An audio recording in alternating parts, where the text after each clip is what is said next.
নমস্কাৰ বন্ধু বান্ধৱীসকল ডিজিটেল নগাঁও জুলিলৈ স্বাগতম জনাইছোঁ যদি মোৰ চেনেলত নতুনকৈ আহিছে স্ক্ৰীনত দিয়া সাবস্ক্ৰাইব বাটনটো ক্লিক কৰি দিব আজি মোৰ থাম্বনেইলটো চাই গম পাইছে যে ৰেশন কাৰ্ড থাকিলে আপোনালোকে কি লাভ কৰিব আৰু আত্মসহায়ক গোটৰ 10,000 টকাটো সঁচাকৈ সোমাই গৈছে নেকি তো এইখিনি কথাহে আলোচনা কৰিম আপোনালোকৰ লগত তো আপোনালোকে ভালদৰে জানি লওক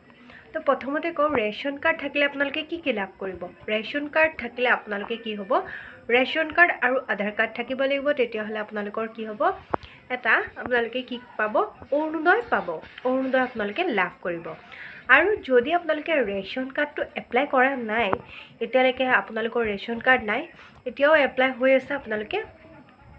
গাঁৱৰ মানে মেম্বাৰ বা ৱাৰ্ড কমিশনাৰৰ লগত আলোচনা কৰি আপোনালোকে ৰেশন কাৰ্ডটো এপ্লাই কৰক জানিলে 2 নম্বৰ হ'ল 10,000 টকাটো এতিয়ালৈকে সোমাইছে নেকি